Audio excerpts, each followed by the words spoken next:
Olá, companheiros, beleza? Hoje a gente vai falar sobre propriedades coligativas, mais especificamente sobre pressão de vapor.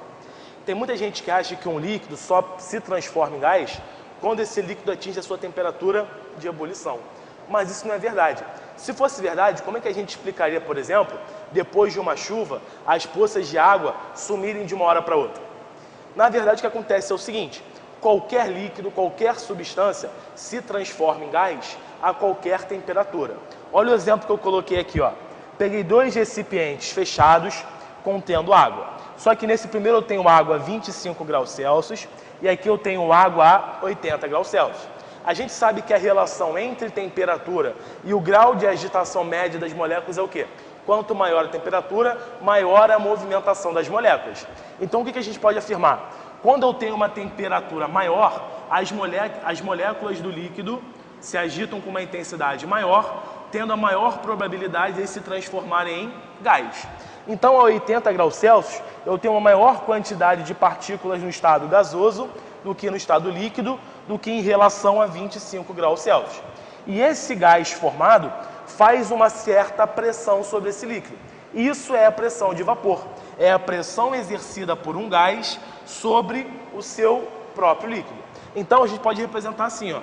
Aqui eu tenho uma pressão P exercida desse gás sobre esse líquido e uma pressão P' aqui.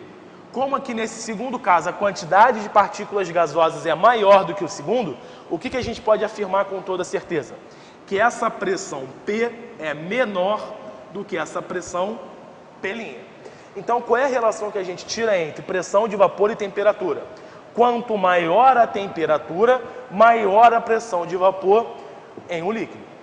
Só que existem outro caso aqui, ó. Por exemplo, peguei dois recipientes, a mesma temperatura, 25 graus Celsius. Só que agora, nesse primeiro eu tenho apenas água e naquele segundo, água mais um soluto não volátil. O que vai acontecer? Como aqui nesse segundo caso existe água mais um determinado soluto, esse soluto vai dificultar a passagem das partículas do solvente, no caso a água, se transformar em gás. Então a gente pode perceber que a quantidade de partículas gasosas aqui no segundo caso é menor do que no primeiro. Aqui existe uma pressão P exercida por esse gás sobre o líquido e aqui uma pressão P' exercida sobre aquele gás sobre essa solução. O que a gente afirma então nesse caso?